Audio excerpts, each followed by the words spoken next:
तो देखिए यहाँ टाइम हो रहा है रात के 1:15 और ये दोनों बच्चे अभी सोने का नाम नहीं ले रहे हैं। पता नहीं कितनी देर में सोएंगे ये। और हमें लगानी थी मेहंदी क्योंकि कल है तीज। तो अब खैर क्या ही लगा पाएंगे, अब देखते हैं। कल ही लगाएंगे मेहंदी, आज तो नहीं लग पाएगी। तो ये है अगले दिन का ब्लॉग 19 तारीख का। एक्चुअली क्या है ना कि मेरी तबीयत ठीक नहीं थी, मैं इसलिए टाइम से नहीं डाल पाई थी ब्लॉग। और तबीयत ठीक ना होने की वजह से ही मैं अच्छे से सेलिब्रेट भी नहीं कर पाई तीज। खैर जो भी नॉर्मल कर पाई मैं वही आपके साथ शेयर कर रही हूँ। तो अभी बजे हैं सुबह के 5:30 और मैं कर रही हूँ अब इस टाइम मोपिंग। घर में साफ़ सफाई हो चुकी है, झाड़ू वगैरह मैंने लगा ली थी। तो अब बस मोपिंग करनी है। मोपिंग करने के बाद फिर मैं जाऊंगी नहाने। और पूजा पाठ का काम करने से पहले घर में साफ़ सफाई हो जाए तो ज़्यादा अच्छा रहता है। तो इसी वजह से मैं पहले काम ख़त्म कर ली। तो यहाँ मैंने बनाई है आलू टमाटर की सब्ज़ी और उसके साथ में बना रही हूँ पूड़ी। तो बाइने के लिए पुए बनाने थे। खैर पुए पापा खाते नहीं हैं, इस वजह से मैंने नहीं बनाया। तो बाइना में बिस्किट का ही निकाल दूँगी क्योंकि बिस्किट वो आराम से खा लेते हैं। तो बस मैं यहाँ पर बना रही थी पूड़ियाँ।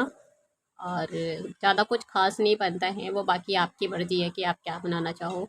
बस ये है कि पक्का खाना बनता है तो वही बनाना है। शाम को भी कढ़ाई ही चढ़ेगी हमारे यहाँ, और मतलब तवा नहीं चढ़ाते हैं आज के दिन, रोटियां नहीं बना सकते।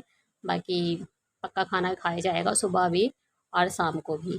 तो हमारे यहाँ तो कुछ इसी तरीके से सेलिब्रेट होती है तीज। और बाकी आपके यहाँ पे कैसे सेलिब्रेट करते हैं प्लीज़ मुझे बताइएगा कमेंट में।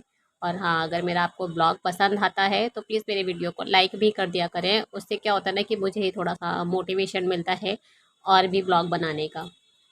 तो बस मैं यहाँ जल्दी जल्दी से पूड़ियाँ बना रही थी। So hey guys, welcome back to my channel. So कैसे हैं आप लोग? आई होप आप सब अच्छे होंगे और मैं भी बहुत अच्छी हूँ।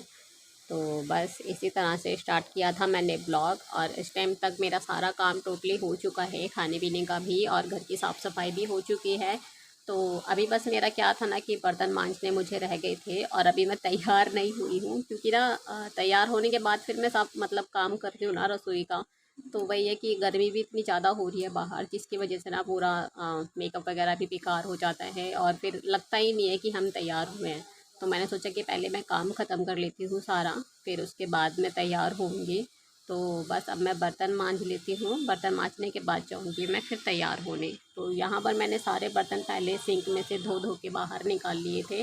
तो उससे क्या होता है ना कि थोड़ा ना बर्तन मांजने में इजी हो जाता है बहुत ज़्यादा। तो इसलिए मैंने पहले मैं मतलब जब भी मैं मोस्टली जब बर्तन धोती हूँ तो मैं इसी तरह धोती हूँ कि पहले सारे अच्छे से पानी से धो के उसमें जो जो भी झूठा वूटा लगा है उसको हटा दो। तो उसके बाद क्या होता है ना फिर फटाफट बस मांजते चली जाओ। और उसके बाद धो धो के मेरे सिंक के ऊपर ही रैक लगी हुई है मेरे बर्तनों वाली, तो मैं यहीं से धो धो के बस उस पर लगा देती हूँ बर्तन। तो मेरे काम भी थोड़ा आसान हो जाता है इस वजह से। तो मैं तो अपना काम इसी तरह से निपटाती हूँ। उसके बाद फिर बर्तन वगैरह करने के बाद मैं तैयार होंगी। एक्चुअली मैंने ना ऑनलाइन सूट मंगाया था, तो जो कि मैंने अभी नहीं डाला है, अभी थोड़ी देर में डालूँगी। एक्चुअली क्या है ना मेरा नया सूट था वो, तो मैंने सोचा कि मैं पहले ना काम ख़त्म कर लेती हूँ उसके बाद उसको पहनूँगी। वरना फिर क्या होता है ना खाना वाना बनाओ तो थोड़ा बहुत छींटे वगैरह आई जाती हैं। आप देख लो जैसे बर्तन मांजते हैं हम तो होता है थोड़ा बहुत साबुन की छींटे वगैरह भी आती है, क्योंकि मैं ना एप्रन पहनकर काम नहीं करती हूँ। मुझे मतलब कंफर्टेबल फील नहीं होता एप्रन पहनकर। काफ़ी लोगों को होती है आदत कि एप्रन पहन के आराम से काम कर लेते हैं, बट मैं नहीं कर पाती। मेरे पास 2 पड़े हुए हैं जिसमें से कि मैंने एक तो हटा ही दिया, वो बेकार हो गया था काफ़ी टाइम से टंगे टंगे। और एक अभी भी रखा हुआ है, जैसे अगर किसी और को कभी होता है रसोई में कुकिंग करनी होती है तो वो पहन लेता है उसको। अदरवाइज़ मैं तो उसको खैर नहीं पहनती हूँ। मैं इसी तरह से मतलब कर लेती हूँ अपना काम, मुझे आदत नहीं है एप्रन वगैरह पहनने की।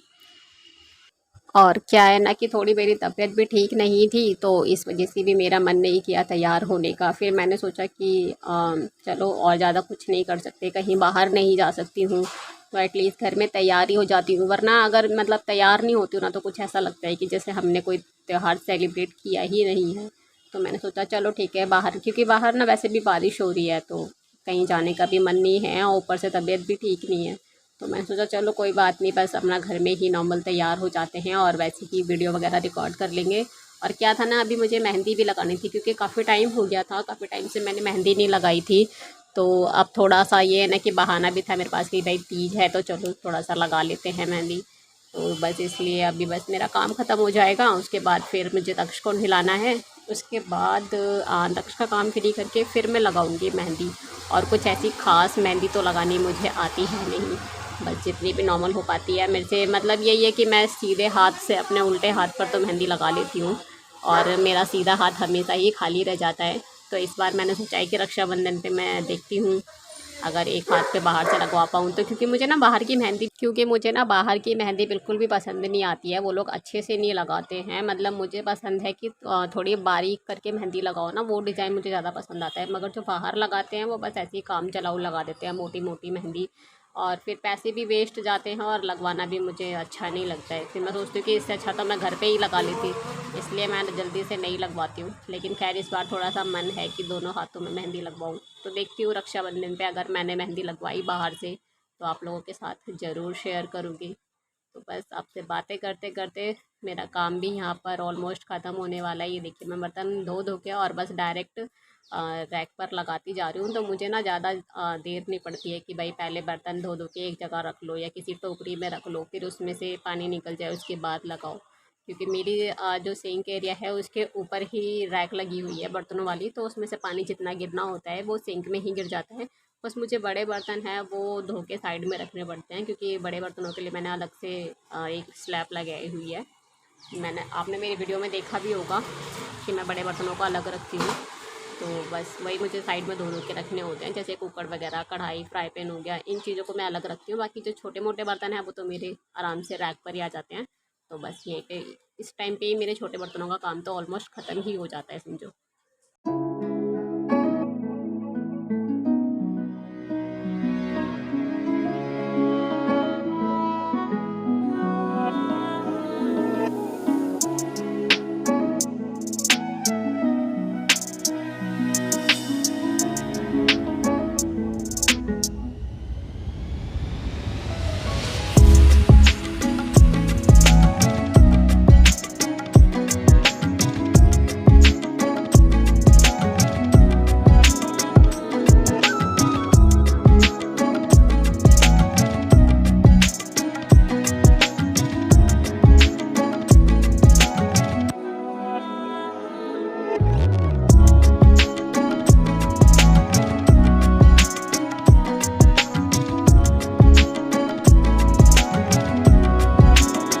तो अब हो चुके हैं मेरे बर्तन और मैं अब साफ़ करूँगी सिंक।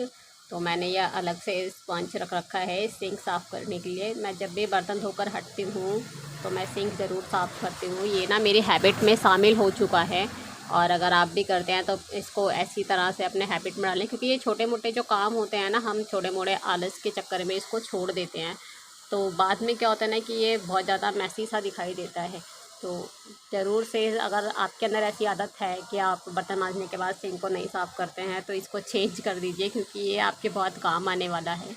अगर आप इसको हाथ के हाथ साफ़ कर देंगे तो उससे क्या होगा, आपकी सिंक और आपकी रसोई एनी टाइम चमचमाती रहेगी। तो जितना भी इसके पास का एरिया होता है मैं उसको अच्छे से मांज कर उसको धो देती हूँ, ठीक अच्छे से साफ़ करके, और जितना भी पानी होता है इसके अगल बगल में वो सारा साफ़ कर देती हूँ। उससे क्या होता है ना कि सिंक एकदम सूख जाती है, तो कहीं पे भी कुछ भी कोई गंदा सा स्टेन वगैरह नहीं दिखाई देता है और रसोई बिल्कुल क्लीन दिखती है। मैं इसी वजह से ना खुद ही काम करना पसंद करती हूँ। मैंने कोई मेड वगैरह नहीं लगा रखी है, क्योंकि मेड लोगों का ना काम भी मुझे नहीं पसंद आता है, क्योंकि वो अच्छे से नहीं करते हैं क्लीनिंग। अगर आप कह दोगे तो कर देते हैं, अदरवाइज़ नहीं। तो बस इसलिए मैं खुद ही अपना काम करना पसंद करती हूँ, क्योंकि मेरी जो क्या है कुछ कुछ हैबिट हैं जो मतलब फ़िक्स हैं कि वो मेरी हैबिट चेंज नहीं होती। जैसे कि मेरे सिंक का मतलब रसोई साफ़ करने का कपड़ा है, इसको एनी टाइम साफ़ करके मैं सुखा देती हूँ ताकि ये मेरे नेक्स्ट टाइम काम आ जाए। तो अब हम यहाँ लगा रहे हैं मेहंदी। एक्चुअली हम दोनों की ही मेहंदी किस्तों में लगवा रही थी, मेरी और सिस्टर की, क्योंकि दक्ष भी परेशान कर रहा था, उधर रेणु की लड़की है गिन्नी, वो भी परेशान कर रही थी। तो आधी उसकी मेहंदी लगा दी थी पहले मैंने। तो मैंने कहा तू अब इसको, वो रोने लग गई थी तो मैंने कहा चल तू इसको पहले चुप करा, उसके इतने में अपने लगा लेती हूँ। तो फिर उसने उसको सुला दिया, रेनू ने गिन्नी को, उसके बाद में अपनी मेहंदी दिखा रही है। तो मुझे तो उसकी पसंद आ रही थी और उसे मेरी पसंद आ रही थी। बाकी आप बताना कमेंट में किसकी मेहंदी अच्छी है। तो आज मैं पहनने वाली हूँ ये कुर्ती, ये मैंने ऑनलाइन मंगाई थी और मुझे लग रहा है कि ये मुझे बहुत ढीली आने वाली है। देखती हूँ खैर पहनकर, अगर ऐसा कुछ हुआ तो फिर मैं बाद में इसको हल्का फुल्का सा फिटिंग करा लूँगी। ज़्यादा नहीं लग रहा, थोड़ा बहुत ही लग रहा है। तो आज मैं तीज पर ये कुर्ती पहनूंगी और उसके साथ में मेरे पास दुपट्टा है वाइट कलर का और वाइट कलर का प्लाजो ये है और मेरे पास लेगी भी है। देखते हैं क्या अच्छा लगता है। तो पहले तैयार होती हूँ फिर दिखाती हूँ आपको कैसा लग रही है कुर्ती। तो कुछ इस तरह की लग रही है ये कुर्ती और ये है मेरी मेहंदी। सिर्फ 1 घंटे ही लगा पाई थी, उसके बाद मुझे धोनी पड़ गई थी मेहंदी। और मेरे को तो बिल्कुल फिटिंग ठीक लग रही है, बस हल्की सी लूज़ है जो कि मैं बाद में फिटिंग करा लूँगी, हल्की सी स्टिचिंग करा लूँगी इस पर। तो कैसा लगा आज का ब्लॉग आपको? अगर मेरा ब्लॉग पसंद आया हो तो प्लीज़ मेरी वीडियो को लाइक करें, मेरे चैनल को सब्सक्राइब करें और मिलते हैं आपसे ऐसे नेक्स्ट ब्लॉग में। तब तक के लिए चाचा बाय बाय, राधे राधे।